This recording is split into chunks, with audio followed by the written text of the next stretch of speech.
میں نے اپنے بھائیوں کے سامنے چند اشیاء ایسی بیان کی تھی جن کو کرنے سے اللہ کے رسول صلی اللہ علیہ وسلم نے منع فرمایا ہے۔ ان کے اندر ایک کام یہ ہے، اللہ کے رسول نے فرمایا من لم یاخذ شاربیہ فلیس منا۔ یہ جو مونچھیں ہیں نا، مونچھیں، اللہ کے رسول نے فرمایا ان کو بڑھانا نہیں چاہیے۔ آج کل ہمارے یہ ویڈیو عام آتی ہیں، ٹی وی کے اوپر مقابلے ہوتے ہیں کہ اس کی مونچھیں بہت بڑی ہیں۔ حدیث شریف کے اندر آتا ہے نبی مکرم صلی اللہ علیہ وسلم آپ کی خدمت کے اندر انصار کا ایک قافلہ، ایک گروہ حاضر ہوا۔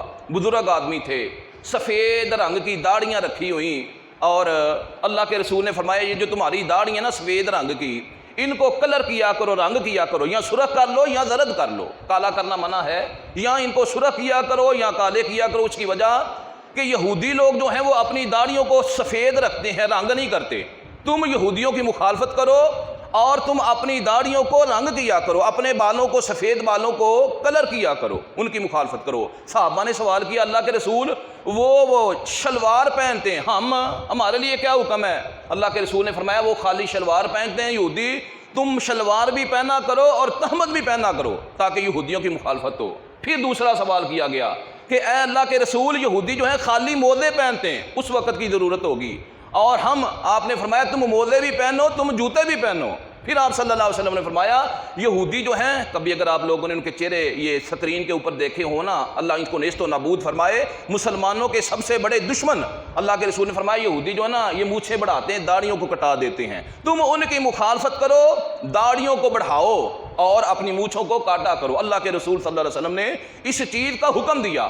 تو جو بندہ مونچھیں بڑھاتا ہے اور داڑھی کٹاتا ہے وہ یہودیوں کے نقش قدم کے اوپر چل رہا ہے۔ اللہ ہمیں سمجھ کی توفیق عطا فرما دے۔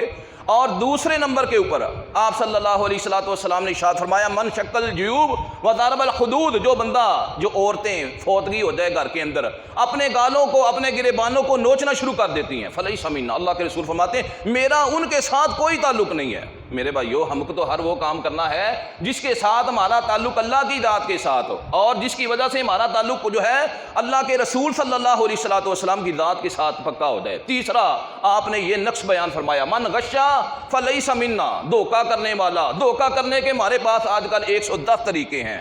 لوگوں نے بڑے بڑے طریقے نکال لیے، پھر مولویوں کو ڈھونڈ کر ان کو سوال جو ہے غلط طریقے سے بتا کر ان سے جو ہے مسئلہ پوچھ لیا جاتا ہے۔ میں نے اپنے ایک بزرگوں سے سوال کیا اپنی جو ہے تعلیمی لائف کے اندر، وہ فرمانے لگے نہیں بیٹا اس طرح نہیں، سوال پورا مکمل کھول کے کرو پھر میں جواب دوں گا۔ لوگ سوال کرتے ہوئے سوال میں فرق رکھتے ہیں اور پھر لوگوں کو جا کے کہتے ہیں فلاں صاحب نے، فلاں علامہ صاحب نے مجھے بتایا ہے، انہوں نے یہ مسئلہ کیا ہے، انہوں نے بولا سوال مکمل کھول کے بیان کرو پھر میں جواب دوں گا۔ اس وجہ سے لوگ دھوکہ کرتے ہیں، 110 طریقے ہم نے نکال رکھے ہیں، بولے بالے تھوڑا علم رکھنے والے مولویوں سے ہم پوچھ لیتے ہیں، وہ بیچارے ہاں کر دیتے ہیں، پھر ہم لوگوں کو کہتے ہیں نہیں جی یہ مسئلہ میں نے علماء سے بھی پوچھا ہے، انہوں نے بولا کہ صحیح ہے۔ لیکن اللہ کے رسول نے فرمایا من غشا فلیس منا، جو دھوکہ کرتا ہے دکان پہ بیٹھ کے، فیکٹری میں یا کارخانے میں، میرا اس کے ساتھ کوئی تعلق نہیں ہے۔ تیسرے نمبر کے اوپر آپ صلی اللہ علیہ وسلم نے ارشاد فرمایا کہ جو بندہ کسی کا من انتہب فلیس منا، جو بندہ کسی کا مال چھین لیتا، یہ ڈاکو، یہ ڈکیٹ رستوں کے اندر کھڑے ہو کے لوگوں سے پیسے چھینتے ہیں،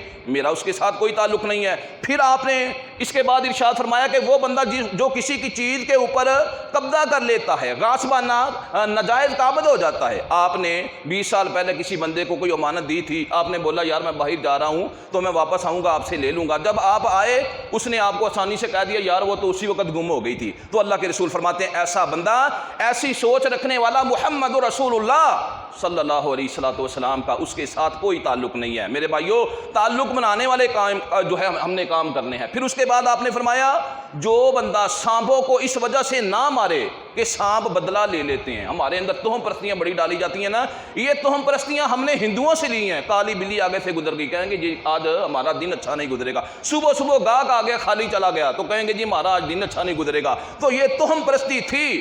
بعد جو لوگ تھے سانپوں کو نہیں مارتے تھے، کہتے تھے یہ بدلہ لیں گے۔ اللہ کے رسول نے فرمایا جو بدلے کے ڈر سے سانپوں کو نہ مارے وہ میرا اس کے ساتھ کوئی تعلق نہیں ہے، وہ میری امت کے اندر سے نہیں ہے۔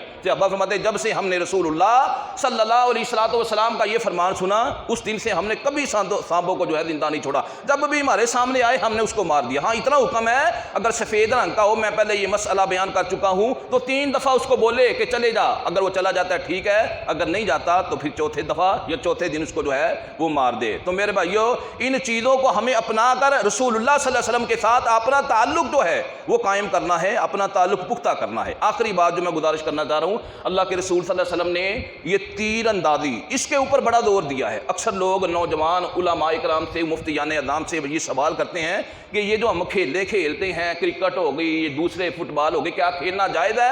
تو جو پراپر نالج اور علم رکھنے والے وہ جواب یہی دیتے ہیں کہ کھیلنا جائز ہیں جو نماز سے، اللہ کے ذکر سے، اللہ کی یاد سے غافل نہ کرنے والی ہوں، اور وہ کھیلیں جن کا رسول اللہ صلی اللہ علیہ وسلم کی سیرت سے ہم کو جو ہے درس ملتا ہے، تعلیم ملتی ہے۔ وہ کون سی ہے؟ نیزہ بازی ہے، تیر اندازی ہے، گھڑ سواری ہے، تیراکی ہے، جس کی وجہ سے انسان کے جسم کے اندر قوت آتی ہے۔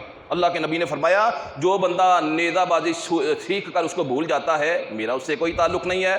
ایک حدیث کے اندر آتا ہے، ایک موقع کے اوپر آپ صلی اللہ علیہ وسلم کے ایک جلیل القدر صحابی جن کا نام ہے حضرت عقبہ بن عامر رضی اللہ تعالیٰ عنہ، بڑھاپے کی عمر ہے اور تیر اندازی کی مہارت کر رہے ہیں اور ایکسرسائز کر رہے ہیں۔ ایک بندہ پاس سے گزرا، انہوں نے کہا جی آپ موٹے ہو گئے ہیں، جسم آپ کا فربا اور بھاری ہو گیا ہے، اگر آپ سے نہیں یہ کام ہو رہا تو آپ چھوڑ دے کیوں کر رہے ہیں؟ فرمانے لگے آپ صحیح کہہ رہے ہو، لیکن میں یہ کام اس وجہ سے کرتا ہوں کہ میرے رسول صلی اللہ علیہ وسلم نے فرمایا جس نے اس کو چھوڑ دیا وقد عصا، قد اس نے پھر میری نافرمانی کی۔ اور ایک موقع کے اوپر آپ صلی اللہ علیہ وسلم ایک جگہ سے گزر رہے تھے تو قبیلہ اسلم کے لوگ آپس میں مقابلہ کر رہے تھے تیر اندازی کا۔ اللہ کے رسول صلی اللہ علیہ وسلم نے فرمایا میں بھی تمہارے ساتھ مقابلہ کرتا ہوں۔ وہ دونوں کھڑے ہو گئے، اللہ کے نبی فرمانے لگے بھی کیا ہوا؟ کہنے لگے اللہ کے رسول ہم کو یہ زیب نہیں دیتا کہ ہم آپ کا مقابلہ کریں، لہذا ہم نہیں کریں گے۔ اللہ کے نبی نے فرمایا ٹھیک ہے میں ویسے ہی کھڑا ہو جاتا ہوں، میں انا معکم کلکم، میں تم دونوں کے ساتھ ہوں۔ لیکن اللہ کے رسول نے فرمایا تیر اندازی ضرور کرو، تیر بنانے والا اور تیر